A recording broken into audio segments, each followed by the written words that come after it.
I think families are very excited and grateful for the program because, again, they didn't know programs like this existed. So a lot of times their young adults are at home, you know, isolated, having a sedentary lifestyle. And so they're excited when they hear that something like this exists. And then because of IAAQLI, there's no cost to them. Welcome to the IAAQLI 6 Pillars in Action podcast, where we deep dive into the transformative impact of the work being done in Indianapolis Black communities. Get ready to be inspired by the incredible projects and organizations making a real difference in the lives of Indianapolis residents. And that conversation starts right now.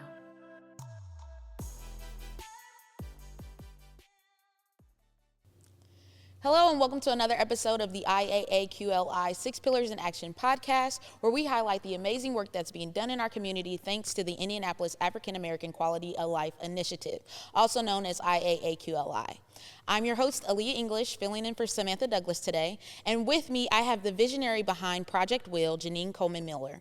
Now, ProjectWill is an organization dedicated to empowering individuals with intellectual and developmental disabilities through the programs that promote independence, wellness, and life skills. Thank you so much for joining us today, Janine. Thank you. Thank you for having me. Now, I talked a little bit about the program, but can you tell us a little bit about what started this program and the story behind ProjectWill? Yes. So ProjectWill was actually founded in 2019 by myself and my mom. It was in honor of my dad. His name was Willie Spivey, and we wanted to do something in his honor. But it really showcased my work. I have professionally been working with people with intellectual and developmental disabilities for over 30 years. And so when I came back to Indianapolis after college, it was right at the time Central State Hospital was closing. Some people are probably not familiar with Central State Hospital, but it was closing. And I started working with individuals and transitioning them into the community and advocating for them. And so in 2019, when we started ProjectWill, it was really at a time where I've helped, hundreds literally of families, but a lot of them didn't look like me just because they weren't aware of the resources that are available.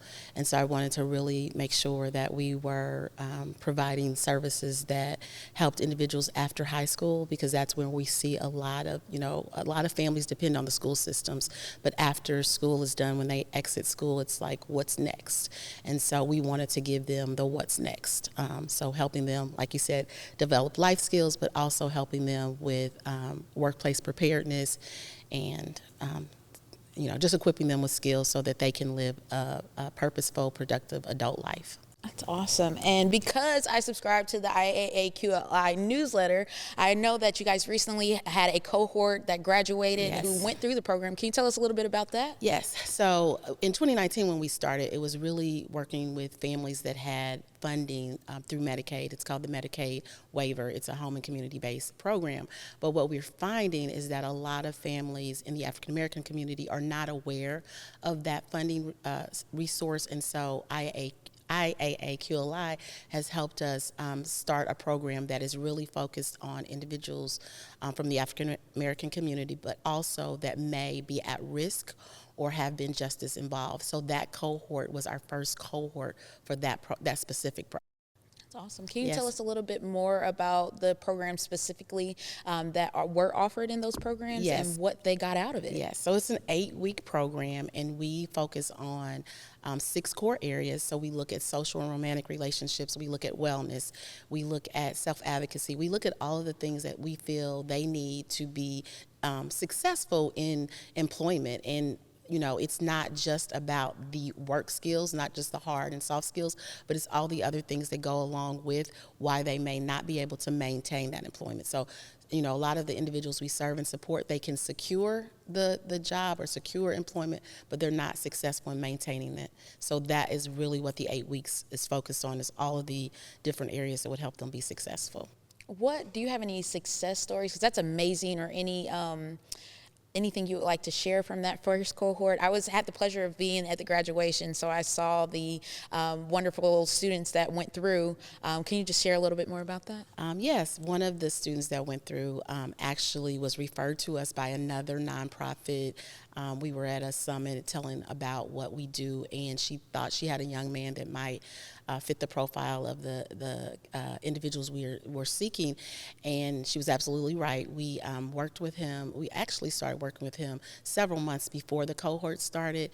His mom really needs support and services to navigate these systems, and so we came alongside of her, supported him.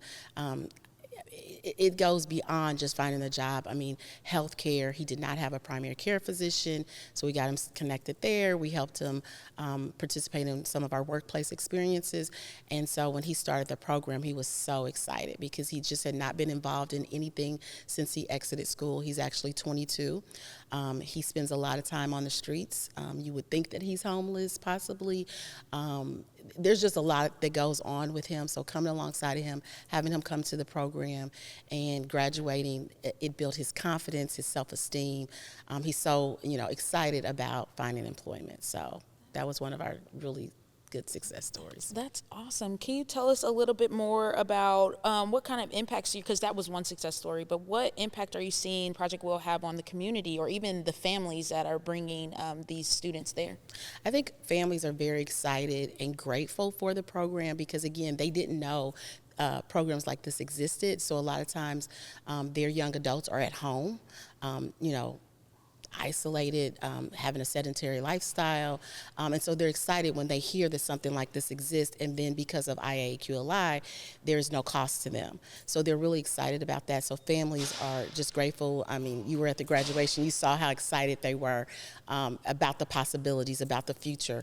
But also, I think for our community, I think one of the things we were talking to employers about is inclusive hiring, because, this is an underutilized talent pool. So a lot of individuals, are capable of working, but they just need some support. And so we also are trying to help our community employers who have those hard to fill entry-level positions know that this is a resource or a solution to some of their hiring issues. Awesome. Can you talk a little bit about, because I know mental health in the African American community, we're coming around to it. I'm very proud of, how we are adapting to it, but there is another sector, this developmental and disability sector. So what challenges are you seeing or what breakthroughs are you seeing with programs like this? I think the biggest issue in the African American community is messaging.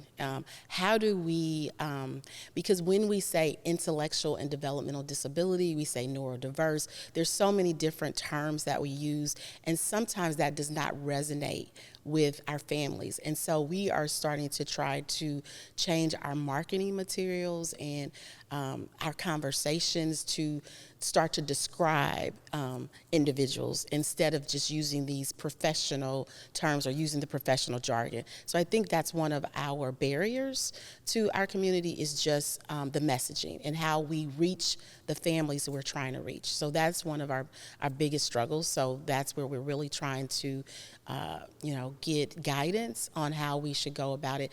And we're also trying to find places where we think those individuals are, particularly our Black churches.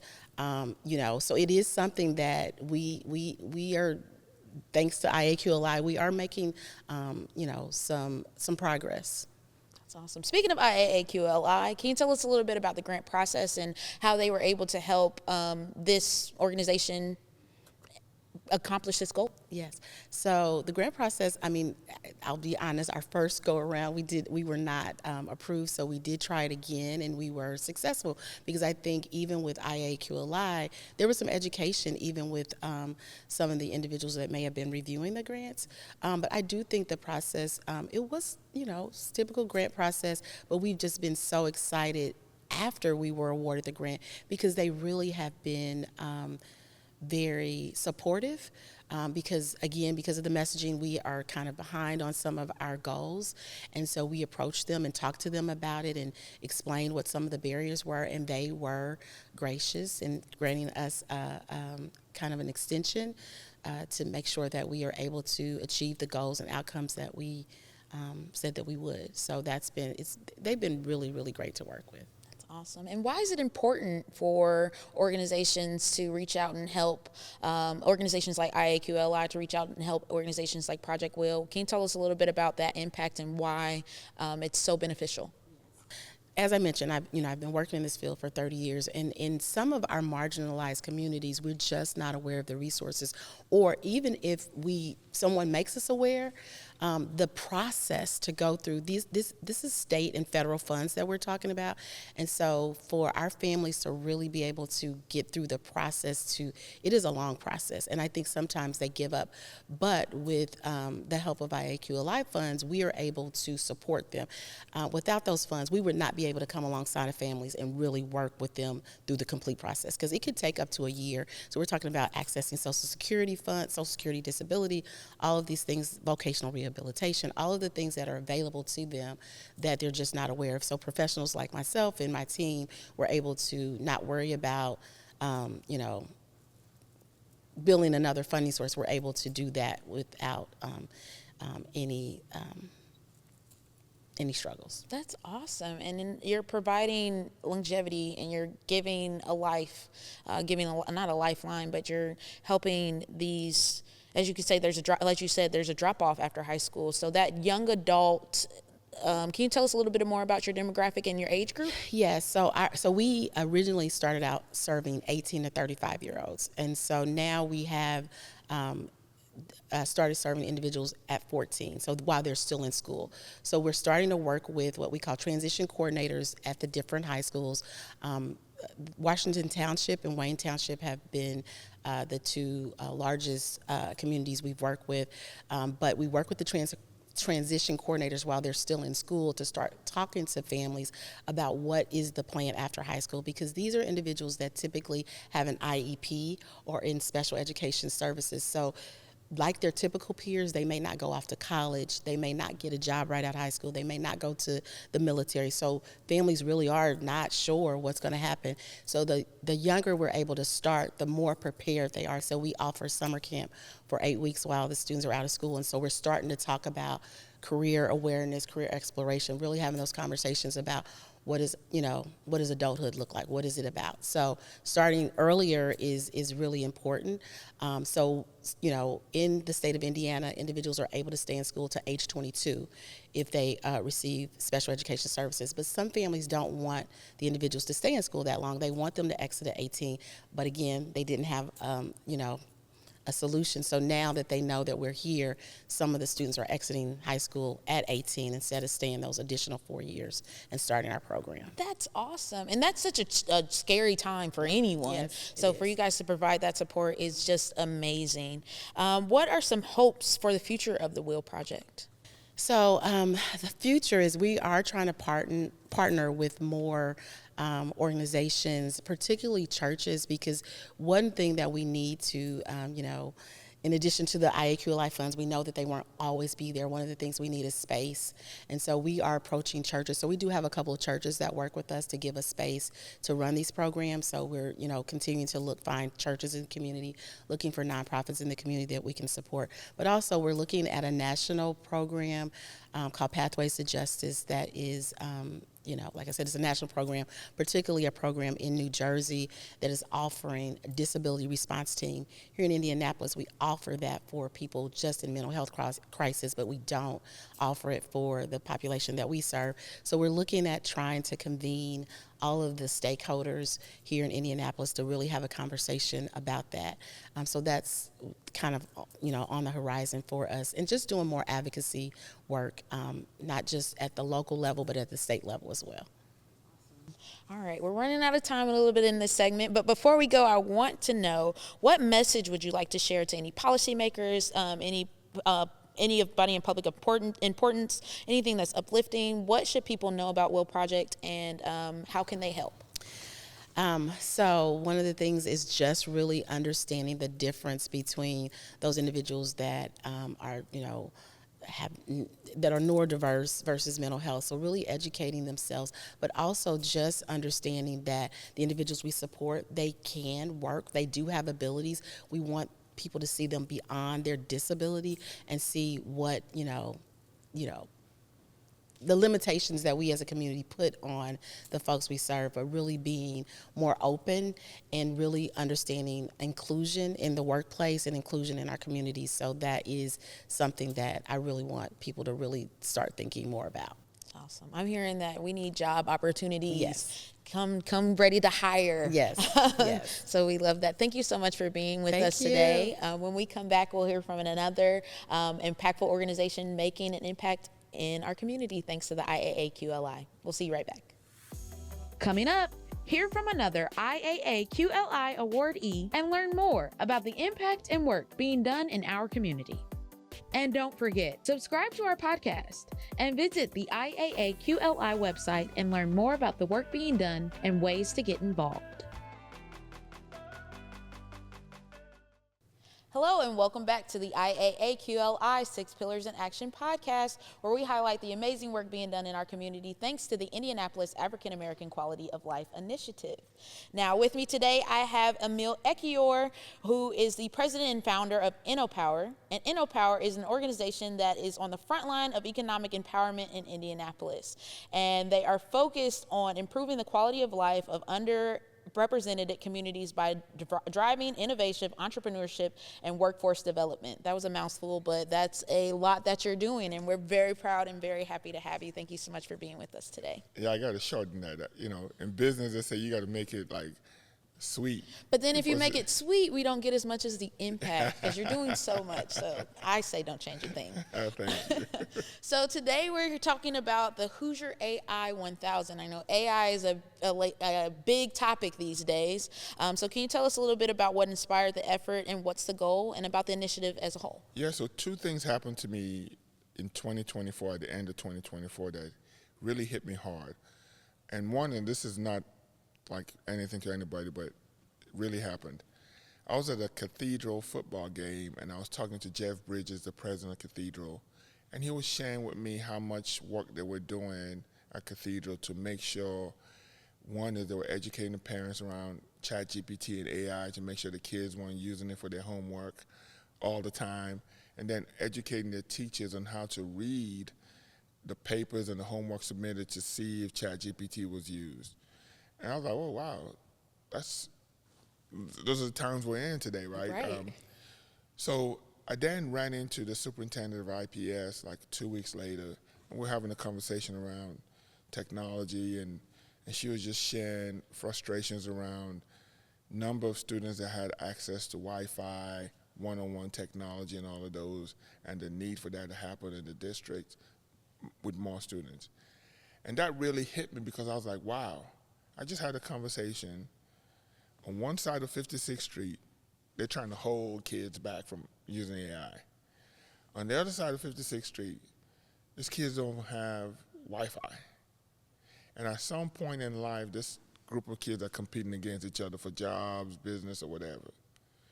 So from the very jump, one group is already, so that hit me like, oh my God, like this is. So I then went to a prompt engineering AI training in October, I think it was, and it was with a group of executives. And I'm sitting in the room, and all of these executives, including me, we were learning this for the very first time. And I was like, oh my, and what we were learning was so unbelievable. And it was game changing for me because just the capacity you get, just being able to speak to the AI to get the results that you wanted and be able to give it the right instructions with the right language and everything else. And in that training, I said, wow, if all of these executives are learning this for the first time, right, that means it's also good for little Ray Ray for the first time. Yes. So how do we democratize access? So as we started looking, we saw a lot of people say training for AI, but AI is so wide, there's so much. For us, we're saying in the very initial stages, emphasis stages, even though this thing is about 2 years old, we just want to train you on prompt engineering. How do you give the instructions to the AI to get the response you want? So as we look at our community, when I say our community, I mean our Black communities, and when we say Black community, it's important to define and say the only predominantly Black communities there are in Indianapolis at low income, meaning majority of the people who live there are black. When you look at that, the socioeconomic status means there's a certain threshold. So when we look at that community, we're saying, we want to empower you with the skills to compete for tomorrow. And we don't want to wait till tomorrow to do it. We want to do it now.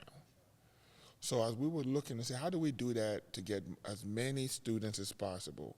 So if you graduated from Warren in the class of 2025, you just graduated May.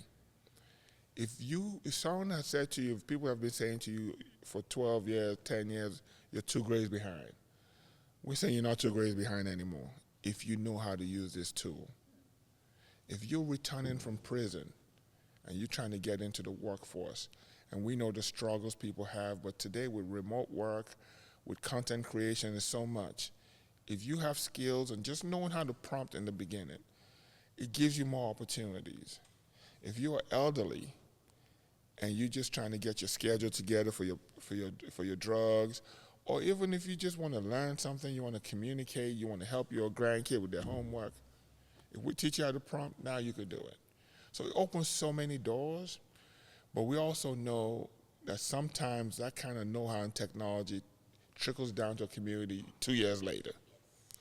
So we believe if we can train you on prompt engineering in the very infancy stages today, once you learn that, now we can train you on automation, we can train you on building agents, but if you never get prompt and just knowing how to speak to it, so that was our whole goal.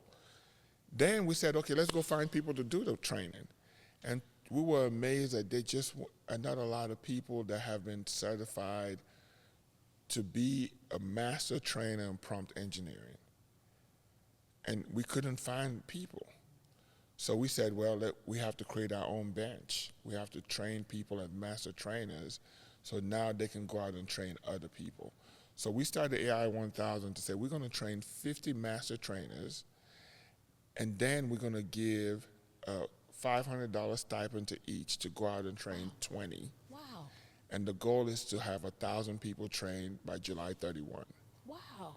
So again, the Indianapolis African American Quality of Life Initiative, like Emil, we love that. Let's do it. So they supported us, and we just are finishing the training with the 50 master trainers now, and now a lot of them have their 20 to go out and train. So we're right in line to get to July 31st to have 1,000 trained. That's amazing. What was the feedback when you offer a program like this? Like AI, it's a big conversations now. A lot of people are scared of AI.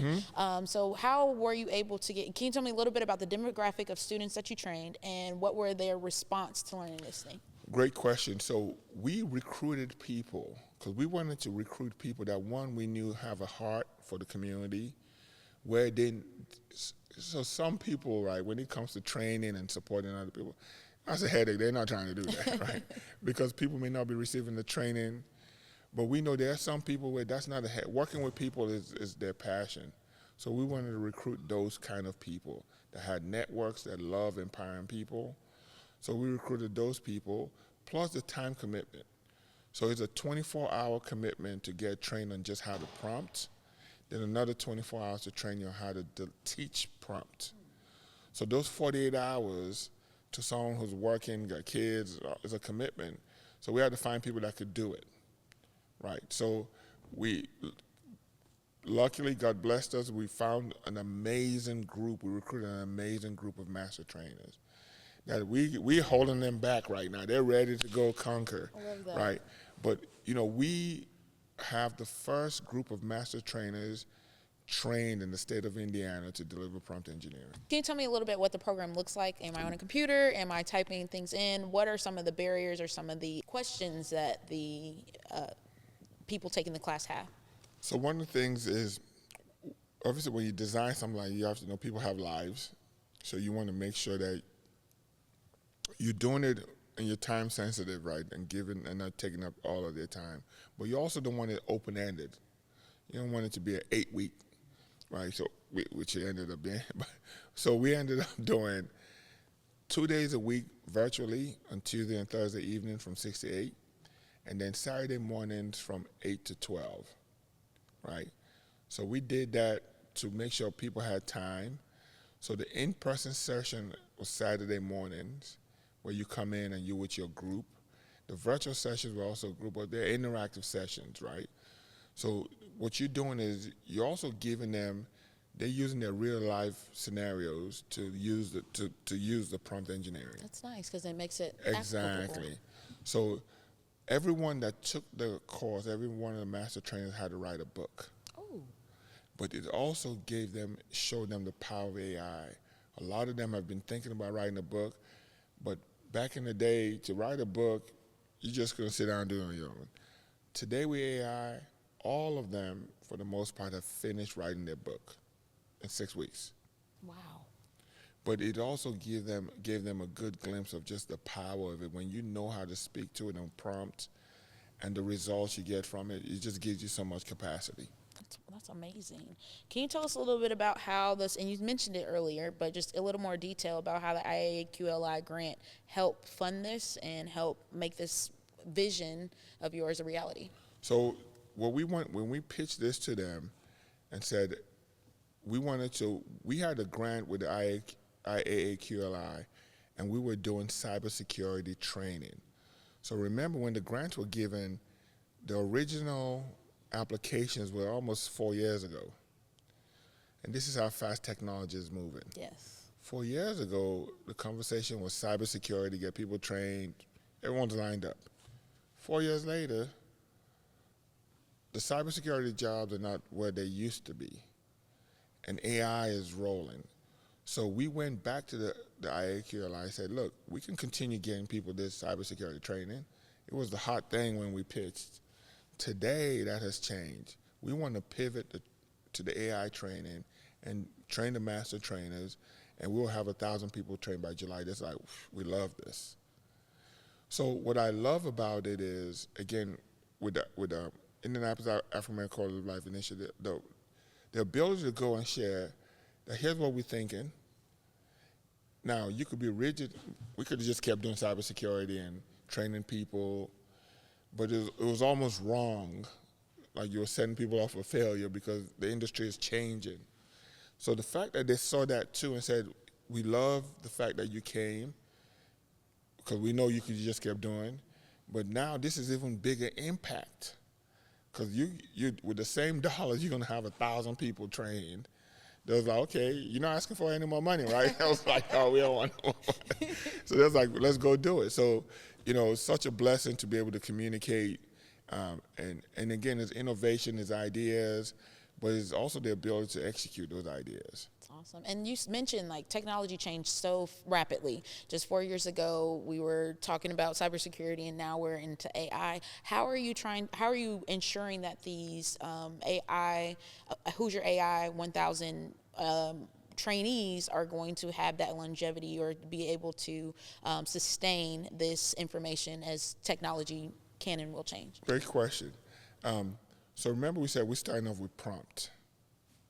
We believe that's like the basic blocking and tackling, right?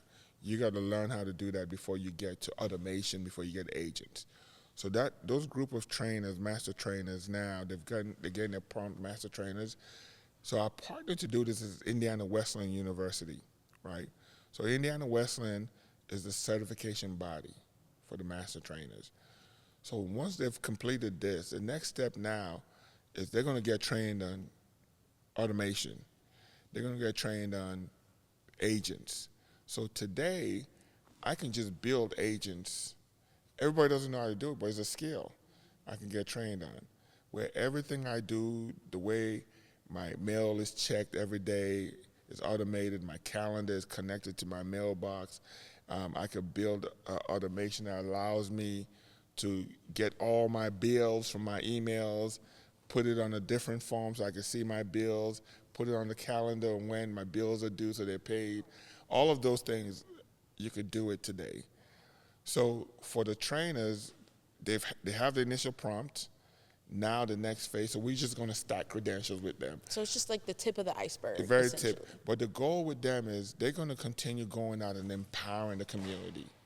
So again, the whole goal is to democratize access. Little Ray got to know how to prompt. Yes. Right? Yes, he does. So how do we do that is people who know how to speak to the little Ray and work with him, and we got to empower them to go do it. Aside from empowering little Ray, what other long-term impacts do you hope that the HoosierAI 1000 initiative has on our African-American community? So one of the things that we're doing now is, again, preparing businesses to compete. And we believe in competition, right? We're not one of those that just think everybody gets a trophy, you just got to be prepared to go compete. And sometimes we feel a lot of businesses have been prepared, but they're not being prepared to compete.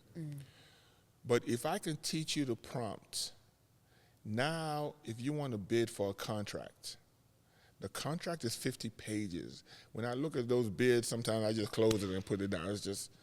But I can upload that contract into my large language model, ChatGPT. I could tell ChatGPT, explain this contract to me like I'm a 5-year-old and make it 1 page. The contract is explained, the bid is explained. Now I could take my capabilities, my business model, my pro forma, all the things about my business, I can upload it. I can say, now, look at my capabilities and rewrite this bid for me that meets my capabilities. And it does it for me. And that's done in an hour. Wow. Which would have taken you, me, days. Weeks. Because most of the time you got to go hire someone to help you with a contract and bids. So it changes the game on how I get capacity. So in our Indie Biz Pass, a lot of our businesses, all of our businesses are sole proprietors. They don't have employees. So they need capacity. So for a small business owner, this gives you immediate capacity. Well, you got to get trained how to do the skills. And it can be like, so that's what we're doing. And a lot of our master trainers are going to be doing those trainings. That's amazing. And I could talk about this all day. It's so interesting. But they're telling us we have to go. But my final question is, what message would you share to listeners about investing in this program, or getting involved in this program, or getting contacted with some trainers so they can be a part of the 1000? My message to everyone is this. AI is what we are all going to use for the rest of our lives. It's not a competition with AI, it's a competition amongst people that use AI. Going forward at work, at home, when you see dope presentations, nobody's writing that on their own anymore, right? So are you going to be the one that your presentation doesn't look as good? What you're doing is not as excellent, because the next person, I guarantee, is going to be using it. So if you want to compete, you better learn these skills now. If you're a young person, you graduated from high school, graduated from college, this is what you're going to be using for the rest of your lives. So if you don't learn it and you wait, you will be behind. And not only are you going to be behind, the technology is moving so fast. 6 months ago, what AI was doing is so much more advanced 6 months later. So there's not a lot of room to wait. If you wait, by the time they're going to be robots everywhere and you haven't learned just basic prompt, you're in trouble. Oh, no. Oh, no, the future of robots. Oh, no, I don't want to. Something out of a movie. But you're so right, and we have to, and you're providing the resource. So how can people get connected to the resource? So, again, if you're interested in being a part of this, if you want to sign up, if you go to www.innopowerindy.com, you can see some information about how to sign up. If you go to innopower.ai, right, you'll be able to see our AI tools, and you'll be able to sign up on that platform as well. Awesome. Thank you so much, and thank you so much for your time today. Thank you. Thank you again for tuning in to another episode of the IAAQLI 6 Pillars in Action podcast. Please do not forget to like and subscribe on our social media, and subscribe to that IAAQLI newsletter. We'll see you guys next time. We hope you enjoyed today's 6 Pillars in Action podcast and learned more about how the IAAQLI funding is impacting our city. And remember, to stay up to date on what's happening with IAAQLI and the 6 Pillars in Action, subscribe to the podcast in Spotify, Apple Podcasts, and Google Play. You can also check out the 6 Pillars in Action newsletter, blogs, and other videos on our website at IAAQLI.org. Until next time, let's continue to celebrate the power of transformation. See you next time.